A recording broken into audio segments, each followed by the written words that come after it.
안녕하세요. 코인우먼입니다. 오늘은 2024년 6월 23일 일요일 오후 2시 45분 경입니다. 구독과 좋아요, 알림 설정 정중히 부탁드리면서 오늘 영상 시작하겠습니다.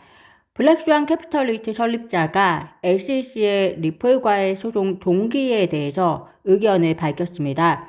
현재 SEC의 이더리움에 대한 조사 종결은 SEC가 대체 왜 리플에 대해서는 기소를 시작했고 또 소송을 이렇게까지 무리하게 지연시키고 있는지, 특히나 그들의 목표가 이번 구제책 발견 단계에서도 드러난 것처럼 리플의 미국 내 사업 영구 금지임을 확인할 수 있었던 것처럼 SEC의 리플에 대한 소송 동기가 절대 순수하지 않음을 눈치챌 수 있는 대목이 되었습니다.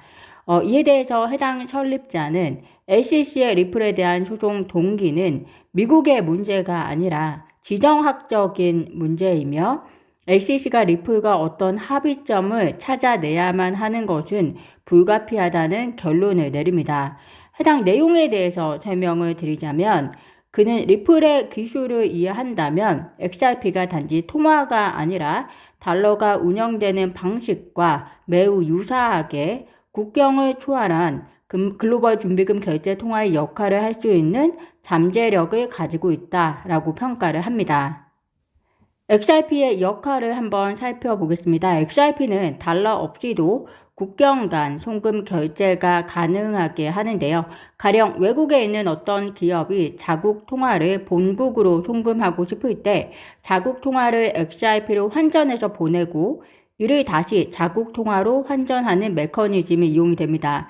해당 송금은 리플의 블록체인 기술을 사용할 때 3에서 4초 안에 해결이 되고 소정의 수수료만 지불하면 되는데요. 그렇기 때문에 XRP는 달러가 없어도 전 세계적으로 포괄적인 금융 거래가 가능하게 되기 때문에 달러의 지배력을 약화시킬 수 있는 우려를 일으킵니다. 왜냐하면 국경 간 결제에 있어서 여전히 미국 달러와 공존하고 또 의존하고 있는 많은 나라들이 달러의 역할이 계속 줄어들게 되면 대안으로서 XRP에 더 많은 의존하는 방향으로 가기 때문인데요. 블랙스완 캐피털 설립자는 해당 우려가 바로 미국 정부가 가지고 있는 우려이다라고 하면서 미국 정부는 리플이 달러 지배력에 도전하는 것으로 생각하기 때문에 리플에 대한 소송에는 동기가 있을 수밖에 없다고 합니다. 그렇지만 전 세계적으로 디지털 통화 그리고 블록체인 기술에 대한 움직임이 피할 수 없는 길이기 때문에 SEC는 결국에는 좋든 싫든 간에 리플과의 관계 회복 혹은 합의점을 찾아낼 수밖에 없는 상황이다 라고 설명을 하고 있습니다.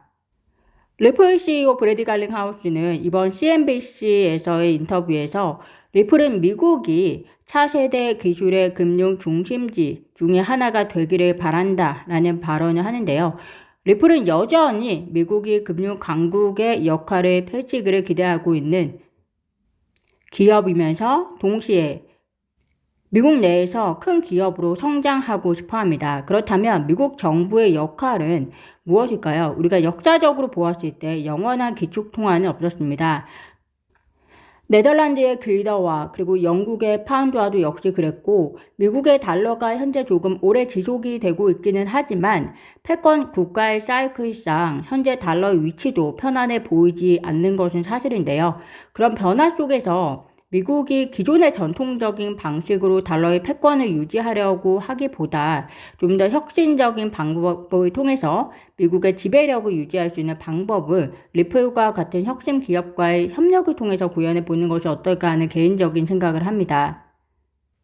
이미 정치적인 것과 분리된 사법적인 측면에서는 XRP는 증권이 아니라는 판결이 내려졌고 또 최근 리플에 대한 집단 소송에서 4건이 모두 기각이 되면서 리플 CEO의 말처럼 큰 승리를 얻어낸 상황입니다.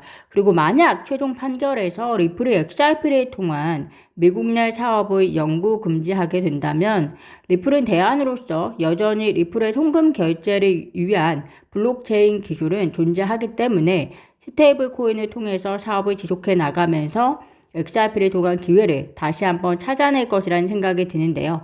비록 미국의 현 정권에서 SEC와 리플의 협의점을 찾아지지 못한다면 다음 정권에서의 기회에서는 지금보다 나은 환경이 펼쳐질 것이라는 생각이 듭니다.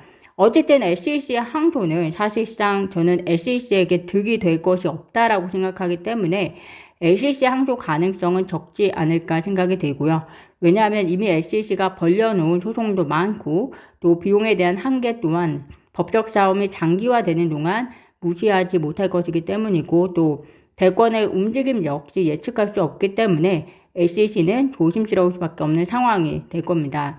따라서 투자자 입장에서는 SEC의 항소가 아니고 리플의 항소 여부가 달려있는 이번 최종 판결에서의 리플의 미국 내 사업 가능성 여부에만 집중해서 보시면 되지 않을까 생각이 듭니다.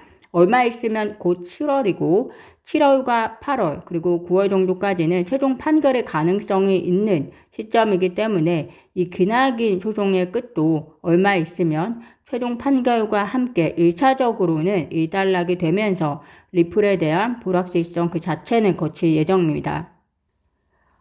블록웍스가 트럼프 전 미국 대통령이 재선에 성공하더라도 미국 SEC 위원장 게리 겐슬러와 함께 일해야 할 수도 있다라고 보도했는데요.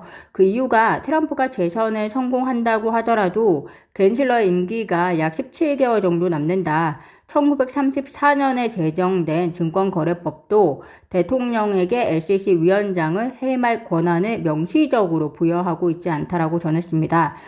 저는 법적 권한으로 해임 여부가 있는지 중요하지 않다라고 생각을 합니다. 트럼프가 대통령이 되면 정부와 뜻이 다르게 SEC가 일하는 것은 어렵다고 생각이 들고요.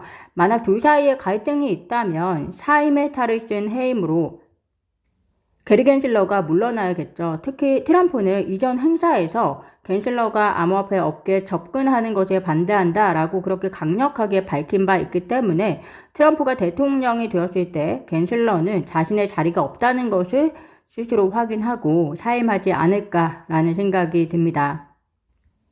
블랙록이 이더리움 현물 ETF 출시를 위한 시드 자금으로 $10,000,000가 공개되었는데요. 조만간 수수료 전쟁 역시 시작이 될 것으로 예정이 됩니다.